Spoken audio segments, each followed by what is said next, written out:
Menko Polhukam Mahfud MD siap hadir memenuhi undangan Komisi 3 DPR buntut pernyataannya soal dugaan transaksi mencurigakan 349 triliun rupiah yang menyeret Kementerian Keuangan. Pernyataan Menko Polhukam pada awal Maret lalu menyatakan pergerakan uang ratusan triliun rupiah itu sebagian besar ada di Ditjen Pajak dan Ditjen Bea Cukai. Terkait dengan informasi yang nanti Prof datang berarti ke DPR, Prof? Oh pasti. Besok ya Pak? Wajib diundang DPR itu wajib. Prof. Di akun Twitternya, Menko Polhukam juga sempat menantang sejumlah nama anggota Komisi 3, yakni Beni Harman, Arteria Dahlan, dan Arsul Sani, agar tidak absen dalam rapat nanti. Sebelumnya, Menteri Keuangan Sri Mulyani sudah lebih dulu bertemu dengan DPR, tepatnya Komisi 11. Soal transaksi ratusan triliun rupiah, Menkyu justru menyatakan baru terima surat PPATK setelah Menko Polhukam Mahfud MD menyampaikannya ke media. Sri Mulyani tidak memungkiri adanya transaksi mencurigakan di Kementerian Keuangan, namun jumlahnya tidak ratusan triliun, melainkan hanya 3,3 triliun rupiah. Jadi yang benar-benar nanti berhubungan dengan pegawai Kementerian Keuangan itu 3,3 triliun. Ini 2009 hingga 2023, 15 tahun, seluruh transaksi debit kredit dari seluruh pegawai yang di-inquiry tadi, termasuk penghasilan resmi, transaksi dengan keluarga, jual beli aset, jual beli rumah, itu 3,3 triliun. Dari 2009 hingga 2023. Penjelasan oleh Menko Polhukam soal dugaan pencucian uang memang diminta Presiden Joko Widodo. Mahfud MD diminta membuka sejelas-jelasnya tentang apa itu pencucian uang. Tim Liputan, Kompas TV.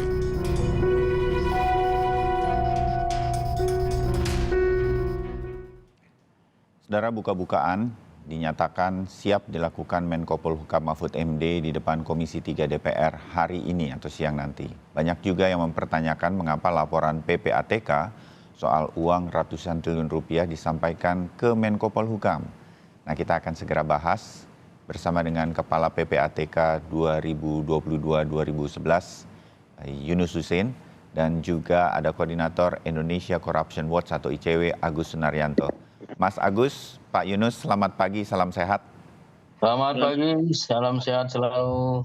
Ya, saya ke Mas Agus dulu. Kalau ICW sejak awal sempat ya sekitar pertengahan bulan Maret ya, tanggal 13 begitu, setelah tanggal 8 Maret Pak Mahfud MD sebagai Menko Polhukam menyatakan ada kepada media ada 300 triliun lebih melibatkan. Ini juga nih yang bikin heboh kan sebenarnya ini 300 triliun dan melibatkan 400 lebih pegawai di Kementerian Keuangan. Kira-kira begitu, kurang dan lebih. Saya lupa persisnya. Nah, kemudian diperjelas oleh Komisi 11 kemarin dengan memanggil Komisi 3 memanggil PPATK, Komisi 11 memanggil Menkeu, Sri Mulyani, dan hari ini Komisi 3 kembali memanggil Pak Mahfud MD, rasanya sebagai Ketua Komite TPPU begitu. Pelan-pelan sudah mulai terjelaskan paling tidak dari PPATK dan juga Menkeu, Mas Agus dan Pak Yunus, bahwa sebenarnya bukan 349 itu bukan semuanya di Kemenkeu. Apakah kita akan mendengarkan hal yang sama, Mas Agus? Berkaitan dengan transparansi ini, karena kan orang berpikir apa jangan ada ini ada yang ditutup-tutupi atau gimana sih gitu. Jadi kira-kira seperti itulah saya atau anggota masyarakat yang lain, Mas Agus. Ya betul, ya sebenarnya kami juga sebagai bagian dari masyarakat karena tidak lihat hasil pemeriksaannya juga kita tidak tahu kan, karena itu kan kalau ada indikasi tindak pidana pastinya tidak akan dipublikasikan. Nah, tapi secara umum menurut saya apa yang dilakukan oleh Pak Mahfud gitu sebagai Ketua Komite Pencegahan Tindak Pidana Pencucian Uang, ini juga kan bukan hal yang baru sebenarnya. Bahkan PPATK sendiri kan beberapa kali juga menyampaikan beberapa hasil analisis transaksi pencucian uang gitu ya. Di ini juga kan menyebutkan misalnya ada sekitar 45 triliun dana atau transaksi yang mencurigakan yang digunakan untuk pembiayaan pemilu dan mengalir kepada beberapa politisi. Itu kan jelas dan itu tidak jadi polemik tuh gitu Iya ya. ya. Sebelum-sebelumnya kita juga sempat mendengar di tahun-tahun sebelumnya ada PNS yang punya rekening atau transaksi mencurigakan 1,5 triliun. Kemudian bahkan di tahun 2010 itu juga sempat menyampaikan bahwa ada beberapa perwira tinggi Polri itu yang juga memiliki rekening gendut. Gitu. Gendut, oke. Beberapa hal yang menurut saya tidak terlalu heboh ya. Nah, Ya. sekarang ini menurut saya pasca pertemuan hari ini di DPR, menurut saya harusnya polemik ini bisa segera diselesaikan karena musuh utama kita itu justru adalah para pelaku tindak pidana pencucian uang, para pelaku korupsi yang sudah ditemukan hasil analisisnya oleh PPATK. Jadi fokusnya harusnya ke situ tuh antara kementerian, DPR dan lain-lain untuk segera menyelesaikan itu dan laporan itu kan sudah sebagian besar sudah disampaikan ya kepada Kementerian Keuangan bahwa kepada inspektoratnya ini ada tidak pidana asal yang harus segera diselesaikan tuh. Nah, itu yang menurut saya ini sudah mungkin seminggu harusnya ada juga informasi perkembangan dari Kementerian Keuangan. Sejauh mana nih hasil pemeriksaan terhadap tindak pidana asal yang sudah disampaikan oleh PPATK. Itu sih. Iya, oke. Terima kasih Mas Agus. Kalau Pak Yunus, begini, sekali lagi saya menempatkan diri mungkin sebagai anggota masyarakat yang sedikit mengikuti dari permukaan aja ya Pak Yunus ya. Waktu sepengalaman saya juga ngobrol sama PPATK itu di belakang layar, yang kadang-kadang ada off the record-nya sama teman-teman dari PPATK dan juga dengan Kementerian Keuangan begitu. Saya merasa bahwa apa yang dijelaskan di depan DPR sudah, ini berkaitan dengan data yang disampaikan PPATK ke Menko Polhukam. Dalam hal ini Pak Mahfud MD ya. Rasanya ini nggak akan jauh berbeda keterangan dari PPATK, Ibu Sri Mulyani, bahwa secara umum itu bukan semuanya terjadi di Kementerian Keuangan, kira-kira begitu. Dan ada yang di Kementerian Keuangannya itu bahkan kemarin lebih jelas Kemenkeu mengatakan hanya sekian triliun dan itu dari tahun 2009 sampai 2023. Walaupun ini nanti seperti Mas Agus katakan ya ini juga harus ditindaklanjuti sedemikian rupa. Nah, apakah yang disampaikan ini sudah sebenar-benarnya dari PPATK, nggak ada yang ditutupi Pak Yunus berkaitan dengan informasi yang disampaikan ke Pak Mahfud MD dan kemudian sudah lumayan terbuka dari Pak Ivan PPATK di DPR, Sri Mulyani Menteri Keuangan di DPR. Jadi hari ini nggak akan terlalu banyak kejutan juga karena datanya ya adalah hal yang sama. Pak Yunus pasti tahu ini di PPATK, boleh tahu Pak Yunus? Data sih akan sama. Makasih. Jadi sebenarnya data yang 349 triliun itu terdiri dari 3 komponen. Pertama sudah dibuka oleh Ibu Menteri Keuangan di Komisi 11. Laporan terkait personil mereka yang diperiksa oleh Irjen nilainya 3,3 T. Mereka udah follow up, bisa internal, bisa eksternal. Yang kedua ada tindak pidana asal pajak dan TPPU dari pajak. Itu seingat saya hampir 20-an kasus ya. Saya sebagian menjadi ahli kasus ini terus terang saja. Jadi ada pidana pajak, ada TPPU dari perpajakan. Ini harus di-follow up oleh Direktorat Jenderal Pajak sebagai penyidik satu-satunya. Nah ini kita tanya, karena di dalam lembaran terakhir LH itu ada formulir feedback yang harus dikembalikan ke PPATK.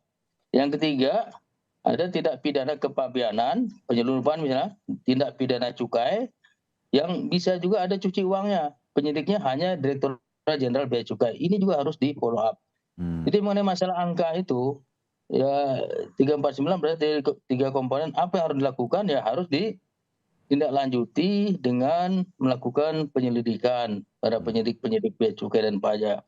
Carilah bukti permulaan yang cukup, minimal 2 alat bukti dari pasal yang didakwakan. Kalau sudah 2 alat bukti sesuai dengan KUHP dan putusan MK, sudah bisa naik menjadi penyidikan karena sudah ada tindak pidana dan sudah ada calon pelakunya. Nah sekarang saya lihat fokusnya bergeser. Kenapa kok dikasih ke Pak Mahfud misalnya? Jadi ini berkaitan dengan pasal 11 Undang-Undang 8 2010 ada mengenai rahasia jabatan ya. Oke. Itu boleh diberikan oleh PPATK, polisi, pajak dan lain kalau dalam rangka pelaksanaan tugas. Kalau enggak dalam rangka tugas tidak boleh ya ke pribadi. Jadi kalau PPATK menyampaikan itu ke Pak Mahfud dianggap dalam rangka pelaksanaan tugas ya silakan. Ya. Nah, Pak Mahfud itu sebagai ketua komite TPPU harusnya dia bisa mengundang semuanya membahas masalah itu. Masalah dia lempar ke publik juga kalau dia anggap sebagai tugas edukasi atau sosialisasi ataupun apa lainnya silakan saja. Tapi dia sebenarnya lebih banyak komite itu bekerja secara kolegial. Dia ketua, wakilnya Menko Polhukam, Menteri Keuangan, Jaksa Agung, Kapolri, Kepala BIN, Kepala PPATK. Di sana dibahas, dicek dulu gimana. Kalau setelah dibahas mau disampaikan ke publik boleh. Boleh nggak ke publik? Ke publik itu boleh kalau dalam tugas dan sifatnya agregat. Statistik, bukan menyebut individual orang, individual bank pelapor misalnya itu nggak bisa. Menyebut nama bahkan inisial sedemikian rupa itu Pak Yunus pernah mengingatkan itu harus dihindari karena masih agregat dugaan. saja yang oke. Ya. Terus kalau misalnya udah sampai ke pengadilan terbuka untuk umum ya semuanya udah bisa dibuka karena pengadilan itu terbuka untuk umum ya. Di situ boleh dibuka ya. Nah, itu situasi boleh dibuka dalam rangka tugas, agregat atau statistik ya, tidak menyebut nama individu ataupun di voting parties. Dan kalau sudah proses penegakan hukum sudah terbuka ya juga harus dibuka karena masyarakat berhak untuk informasi mengenai follow up ini. Itu saya Mas. Ya. Pak Yunus, mumpung ketemu sama Pak Yunus, apa yang disampaikan Pak Mahfud MD, saya menyebutnya sebagai ketua komite TPPU, tampaknya diberikan data tersebut oleh PPATK, masih dalam batas-batas yang boleh atau tidak? 300 triliun lebih dan melibatkan 300 pegawai di Kementerian Keuangan lah, kalau tidak menyebut angka pada waktu itu, saya lupa persisnya di awal itu. Itu masih oke atau tidak? Pendapat Pak Yunus saja secara pribadi. Ada dua hal yang tidak pas dalam hal ini. Pertama, menurut Pak Yunus, ya apa Pak?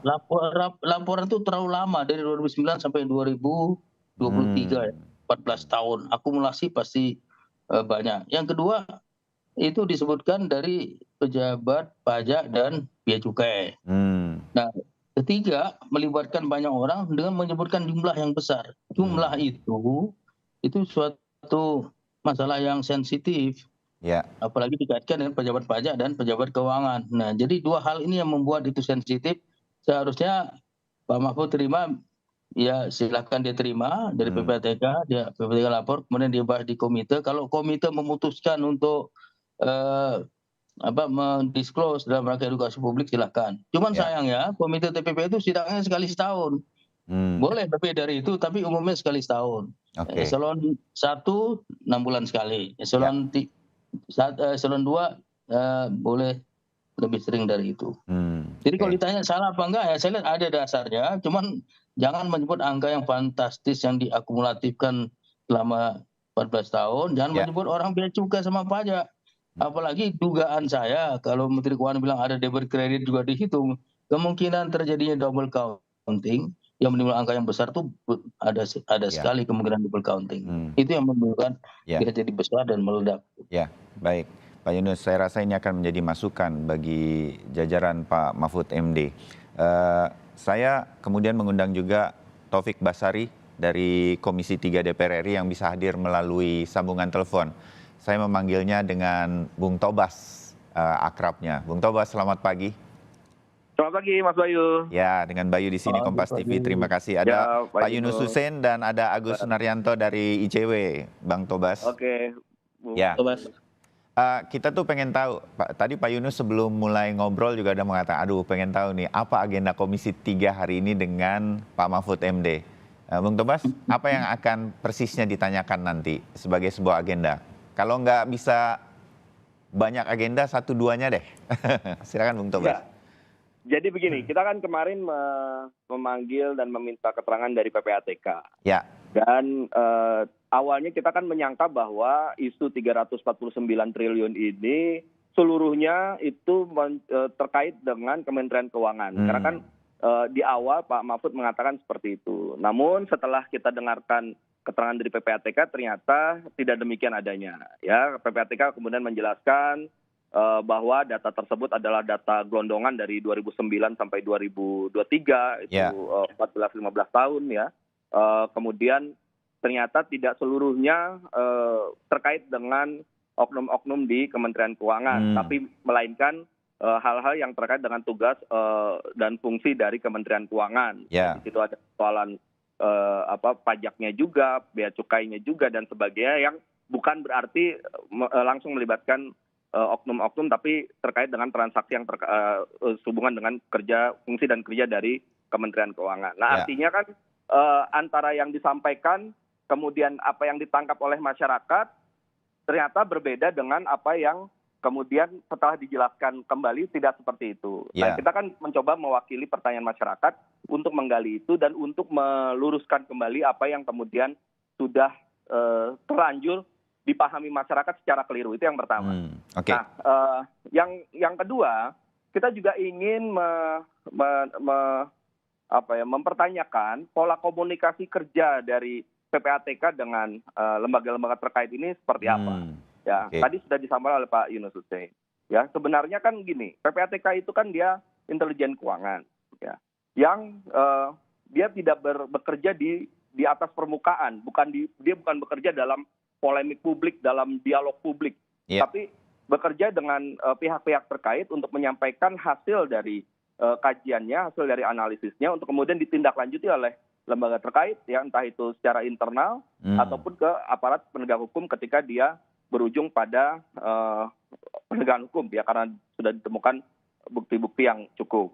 Nah, ketika kemudian ini disampaikan ke publik, ya tentu kerja intelijen keuangannya ini kan menjadi terganggu, yang harusnya bekerja dengan silent gitu ya, tapi malah menjadi polemik di publik. Nah, polemik di publik ini kan bisa berujung macam-macam. Ada yang misalnya ternyata ada orang yang sudah menduga bahwa termasuk bagian dari itu kemudian melakukan upaya untuk menutup bukti-bukti, ya, atau ada pihak yang tidak bertanggung jawab mempergunakan data itu untuk menjatuhkan seseorang, untuk memfitnah seseorang, untuk memeras seseorang. Nah, itu kan yang kita khawatirkan terjadi. Nah, ini coba kita cek lagi, apabila ternyata kemudian ada hal-hal yang perlu kita perbaiki dalam hal pola kerja PPATK bersama juga Komite Koordinasi Nasional untuk Pencegahan dan Pemberantasan TPPU ini, misalnya ada kekurangan. Nah, inilah yang kita nanti akan coba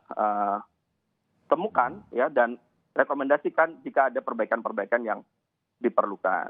Nah, ini sebenarnya tujuan dari kita membongkar ini. Jadi dan yang ketiga yang juga penting yang kita juga harapkan dari rapat kita pada hari ini, apabila kemudian dari keterangan-keterangan yang disampaikan ini ditemukan informasi bahwa ada pihak-pihak yang menghalang-halangi upaya penegakan hukum, ada oknum-oknum yang mencoba dengan kekuasaannya menutup-nutupi upaya untuk melakukan penelusuran terhadap tindak pidana pencucian uang, ataupun ada sistem yang ternyata harus kita perbaiki, ya, di dalam kerja-kerja upaya kita untuk memberantas atau mencegah pencucian uang ini, maka itu yang akan kita rekomendasikan ke depannya. Saya boleh menambahkan dikit? Silakan Pak Yunus, langsung. Jadi begini, pertama PPATK kan tadi memberikan kepada Ketua Komite TPPU Pak Mahfud. Kalau itu dalam rangka tugas silakan, boleh-boleh saja. Kemudian apakah Presiden perlu diberitahu? Kalau zaman saya ada yang sensitif, saya langsung telepon Pak Sudi. Pak Sudi ada yang sensitif, saya mohon waktu. Biasanya besoknya langsung diterima. Saya berikan. Biar Bapak tidak terima informasi dari media atau dari orang lain. Saya selalu begitu. Kalau enggak saya bisa dimarahin itu. Karena saya bertanggung jawab pada Presiden PPATK itu. Kemudian apakah DPR berhak untuk meminta? Nah, ini dia Tobas kawan saya nih. DPR itu ya mewakili rakyat sebenarnya boleh-boleh saja. Kalau saya selama ini pansus senturi, DPR saya kasih. Cuman karena ini sensitif. Halo Pak Yunus. Pak Yunus, suaranya hilang. Saya juga harus jeda sebentar, tapi kita akan segera kembali sambil memperbaiki suara dari Pak Yunus tadi untuk dilanjutkan. Tetap bersama Sapa Indonesia Pagi.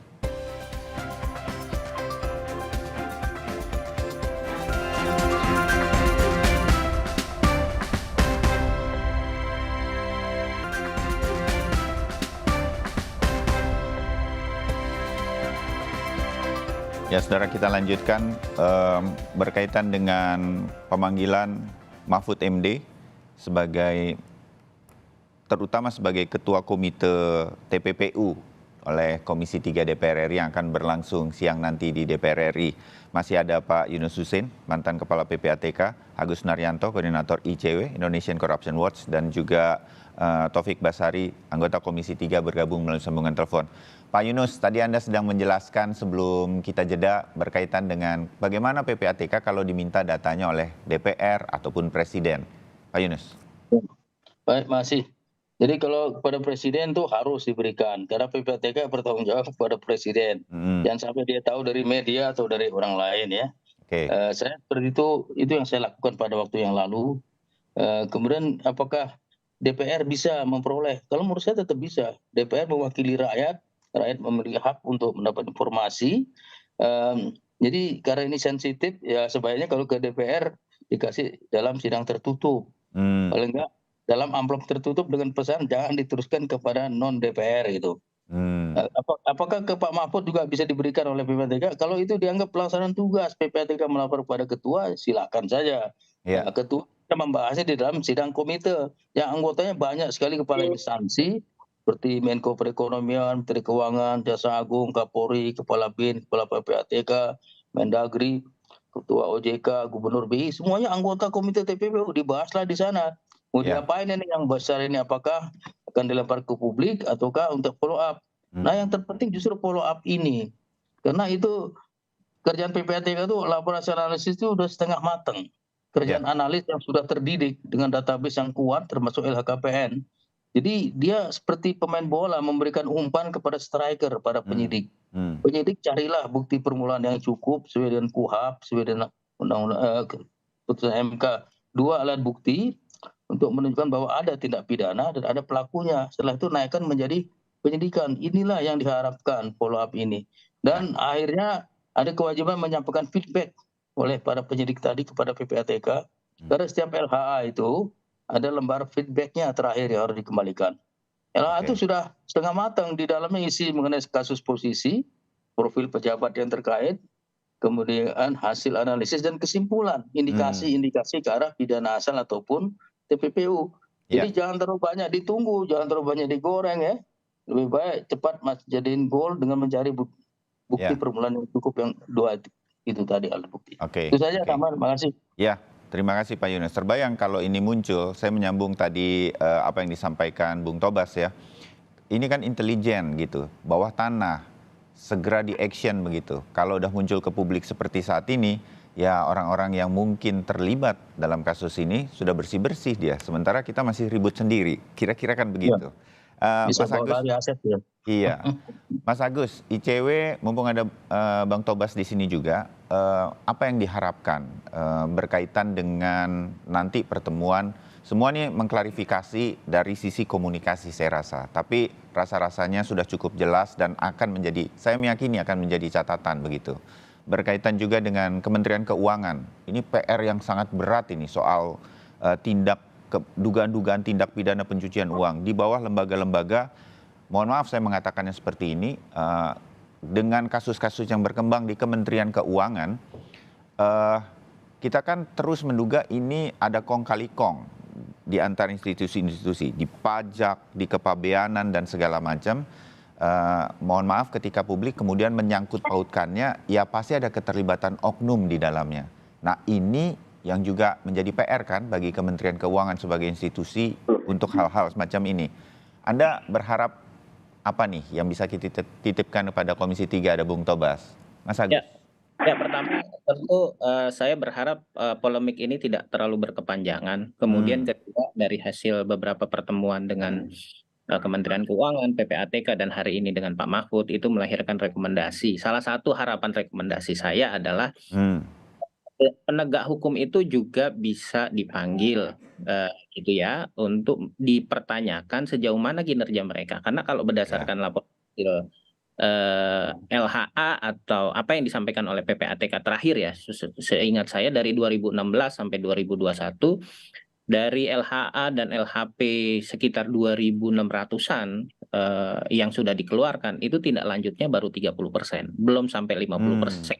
Sangat jauh sekali gitu. Ya. Nah, ini kan dipertanyakan. Sebenarnya dalam pertemuan sebelumnya itu juga sempat dimention kalau tidak salah oleh Pak Arteria Dahlan bahwa ada potensi misalnya permainan dan lain-lain. Nah, ini kan yang harus diklarifikasi oleh para penyidik di berbagai penegak hukum yang memang punya wewenang untuk menindaklanjuti LHA dan LHP ya. Jadi ini menurut Ya. saya harus jadi catatan nih, kalau misalnya kinerja penegak hukumnya juga lemah ya apa yang harus dilakukan nih? Jangan-jangan apa yang disampaikan oleh Pak Mahfud itu sebenarnya adalah bagian untuk menyentil para aparat penegak hukum yang lambat gitu. Laporannya juga sudah tahun 2009 akumulasi, kemudian kayak seperti kasus Rafael itu kan juga 2012 pernah muncul, tapi Ya. muncul lagi di tahun ini itu pun sebenarnya latar belakangnya atau backgroundnya juga terkait dengan kasus penganiayaan, tidak terkait Ya. dengan kasus pidana pencucian uangnya gitu. Itu sih Mas. Ya, nah Bung Tobas, semua kalau boleh dibilang apa yang disampaikan ICW, Mas Agus pagi hari ini itu kan harapan banyak orang. Ini bisa nggak kemudian Komisi 3 mengawalnya sedemikian rupa? Jangan nanti kisruh komunikasinya udah selesai, pengawalannya jadi berkurang begitu. Apa kalau istilah sepak bola man to man markingnya nih harus terus kan begitu ya Pak Yunus? Bang Tobas? Iya. Ya, jadi memang alasan kita melakukan rapat-rapat ini itu justru untuk Arahnya ke sana mengawal ya Oke. bagaimana tindak-tindak pencucian uang ini dapat dibongkar. Ya, namun kemarin karena ternyata kemudian ada informasi bahwa terdapat semacam miskomunikasi data, jumlah dan sebagainya. Kemarin kita masih fokus pada di situ. Tapi saya melihat bahwa tujuan kita tetap kita ingin mengawal proses tindak pidana pencucian uang ini agar mengarah pada proses penegakan hukum, termasuk juga mengarah pada perbaikan sistem, ya, reformasi sistem, perbaikan cara kerja dan sebagainya. Itu yang kita harapkan dari pertemuan-pertemuan kita ini. Oke. Pun begitu ini salah satunya juga akan diperjelas berkaitan dengan keterangan-keterangan yang disampaikan nanti untuk kemudian ini terbuka kan? Terbuka kecuali tadi seperti kata Pak Yunus, kalau kemudian misalnya ada permintaan dari PPATK bahwa ada yang sensitif dan harus dilakukan tertutup sementara, misalnya sekian jam itu kita tutup dulu untuk kemudian kita buka lagi, itu bisa saja terjadi. Jadi dinamis nanti ya, tergantung dari kebutuhan rapat pada sore nanti. Ya, Bung Tobas ini juga deh kalau boleh saya menyarikan apa yang disampaikan Mas Agus dan juga Pak Yunus agar Komisi 3 jangan berhenti di sini. Mungkin juga nggak perlu membentuk panja ketika Pak Arsul Sani juga sempat mampir ke Sapa Indonesia Pagi. Tapi ini terbuka juga untuk dipanggil semua nih anggota komite. Kira-kira begitu ya Pak Yunus. Apa kendalanya untuk kemudian mereka bekerja lebih intens lagi. Jangan rapat 1 kali 1 tahun. Tapi akhirnya kasusnya seperti ini. Bung Tobas, ini bisa ya kita titipkan di Komisi 3 menjadi momentum lah ini untuk terus dikawal. Kita bergantung nih soal-soal seperti ini, TPPU ini kita, bahasa saya kita melempem sekali soalnya. Bung Tobas. Ya betul, jadi memang kita mengundang komite ini tidak hanya ketuanya saja, tapi juga sekretaris dan anggota. Ya, secara khusus kita sebenarnya mengundang ketua, sekretaris dan anggotanya itu Kemenkyu. Tapi kalau kemudian anggota-anggota lain juga bisa hadir, itu tergantung dari ketua komite apakah akan menghadirkan mereka atau tidak. Tapi kalau semakin lengkap yang hadir semakin baik, karena sekaligus juga saya setuju bahwa yang juga menjadi salah satu sorotan dari Komisi 3 adalah soal pola kerja ini tadi. Ya, kita berharap pola kerja dari komite itu bisa berjalan dengan baik sesuai dengan tugas dan fungsinya masing-masing, sehingga kita bisa optimalkan. Apa yang kurang itu kita bisa belajar dari pelajaran isu 349 triliun yang tersampaikan ke publik ini. Apa yang kita harus kawal, kita pilah-pilah mana yang kemudian harus kita kawal untuk menuju penegakan hukum, mana yang harus kita minta untuk dilakukan penelusuran, verifikasi, klarifikasi lebih lanjut terhadap data itu, dan mana yang ternyata, kan ini juga ada keterangan bahwa ternyata dari 349 triliun itu sebagian besar juga sudah ditindaklanjuti. Nah, kalau yang sudah ditindaklanjuti kan kita harus keluarkan dari jumlahnya supaya clear gitu loh. Jadi kalau kita bicara data kan harus terpilah-pilah, terang dan jelas. Nah itu yang kita harapkan hasil dari pertemuan kita pada hari. Kalau ternyata hari ini sudah jelas, dari kita bisa berikan rekomendasi kepada pihak-pihak terkait untuk bekerja sesuai dengan tugas fungsi yang memang diamanahkan, maka saya pikir juga tidak perlu pansus. Tapi kalau ternyata masih ada hal-hal yang harus kita kawal lagi, misalnya tadi yang saya katakan, ternyata ada upaya penghalang-halangan penegakan hukum, ya ada sistem yang harus dibongkar karena ternyata membuka peluang bagi oknum-oknum bermain. Nah mungkin saja kita perlu pansus. Jadi tergantung dari apa yang kita dapatkan pada hari ini. Mudah-mudahan niat baik kita semua, harapan-harapan kita semua agar kita bisa mendorong penegakan hukum, bisa mencegah dan memberantas tindak pidana pencucian uang di Indonesia ini dapat kita wujudkan. Baik. Kita berharap yang terbaik dari pertemuan-pertemuan yang dilakukan Komisi 3 atau DPR RI juga dengan Komisi 11 berkaitan dengan kasus ini. Jangan berhenti di sini tetapi ada actionnya. Itu titipan yang bisa kami titipkan dari Pak Yunus juga, dari Mas Agus juga. Terima kasih banyak untuk diskusinya pagi ini. Kita akan sambung lagi setelah pertemuan nanti dan pertemuan lanjutnya. Mudah-mudahan bisa kita kawal bersama. Terima kasih. Bung Tobas, Pak Yunus, Mas Agus. Salam sehat. Salam sehat selalu.